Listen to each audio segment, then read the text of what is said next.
Guys, mabuhay maligayang pagbabalik sa aking YouTube channel. Ang bongga-bongga nga ng ginanap. Actually, kagabi pa tong press ko na to sa Seda Vertis North. Pero, ngayon ko lang na voiceover. Although, marami naman akong na-upload na ng mga interviews namin regarding yan. Pero, syempre, eto nga ang nangyari sa red carpet. Ang ganda-ganda nitong si Luyanong in person. Actually, medyo siya, parang pang beauty queen ang dating niya. Although, model din talaga. So, very sexy at malakas ang sex appeal, of course. Kaya dapat bigyan pa siya ng chance. And of course, ito naman si Miko Raval na in person ay malakas din ang sex appeal niya. Kumbaga parang bruskong-brusko ang dating. So, I guess, I hope mabigyan pa siya ng mas marami pang project o teleserye after the Iron Heart.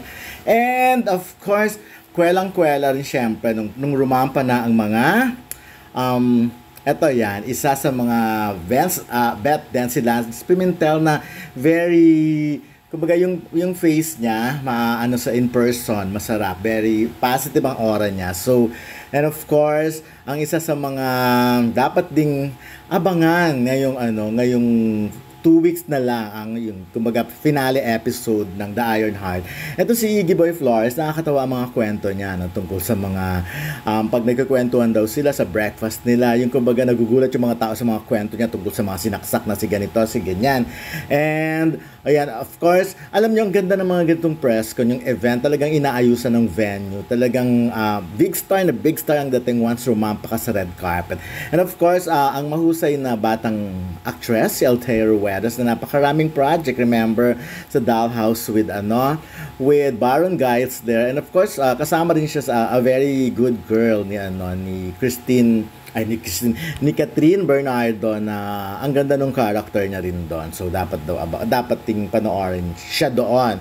And of course, si Raisa Zenon na napaka-sexy na naman ngayon. Talagang walang pag may goal ka talaga, ma-achieve mo pag disiplinado ka. Of course, aminado naman siya, medyo hindi ganun kadali ang ibalik ang dati niyang alindog. But look naman, di ba, bumalik na naman. So, ako, I wish ko mabait kasi si Raisa, kaya dapat mabigyan pa siya ng mas marami pang project. At ito, si Luis Abuel, talagang alam nyo, nung bata pa lang to, nabibigyan na to ng mga project na medyo matatapang talaga.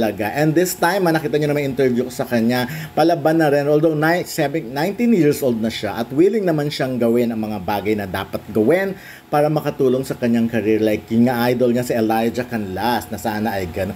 Eto pa, isa pa sa mga nabuhay uli ang career at masarap din kachika talaga, si Christian Vazquez. Talagang Diyos ko, from parang 2 decades ago na i-interview na namin siya, and look at hanggang ngayon nandito pa rin siya. Of course, ganun pa rin, maganda pa rin ang katawan at mas masaya siyang kausap ngayon kumpara before.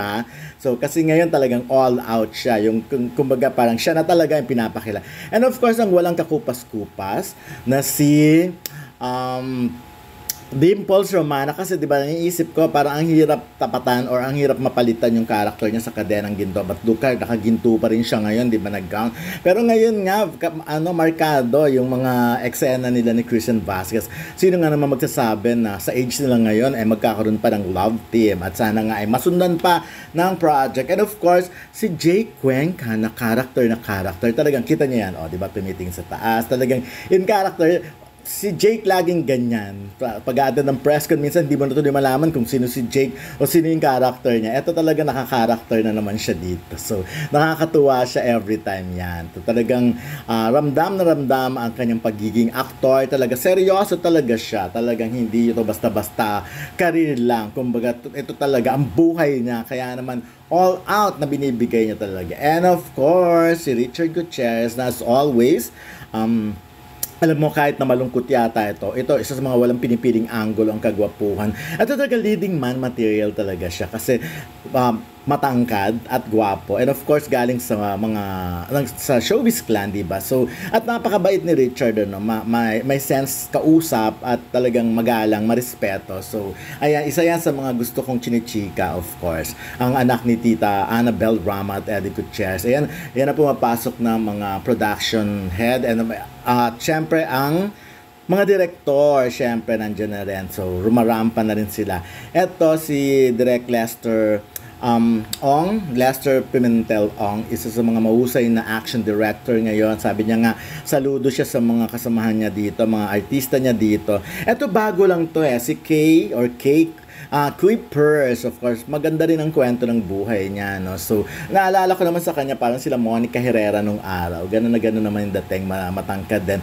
And of course, ito imported na director na parang 20 years na rin nakakatrabaho ni Direk Lester Ong. At syempre, kaya isa sa mga reason kung bakit nakita nyo naman parang pang-international din talaga ang mga bakbakan, mga eksena sa The Iron Heart. And of course, ayan nga, isa pa sa mga director din. So, si Ian Lorenos na marami na rin, may mga na-direct na rin pelikula sa Regal. Sa Regal ko siya unang nakilala. So, parang may horror film doon. But ito nga siguro ang forte niya din talaga ay action. And of course, kasama na natin yung horror din. And of course, kita mo naman si Richard Gutierrez. Talagang nilalapitan niya isa-isa. Sila ni Jayka, ang co-stars niya talagang. Kasi nga, parang ngayon na lang sila uli magkikita. So, dahil, ayun, magtatapos na nga ang serye, 2 weeks na lang siya, so medyo emotional sila. Pero guys, nakita ko na, napanood ko na ang teaser, ang trailer nung parang yung finale, yung 2 weeks na yon, talagang grabe, bakbakan, talagang ginamit na lahat ng klase ng means of transportation, pasabog kung pasabog talaga, Diyos ko, may makikita kang naghahabulan na kung ano-ano, talagang sabi nga, action talaga ito, walang hindi ka manghihinayang na panoorin ito, ang dami mong masasabing pwedeng talagang ikatuwa pag pinanood, kaya yun ang promise ni Richard, talagang mag-enjoy lahat sa 2 weeks na finale na to. So guys,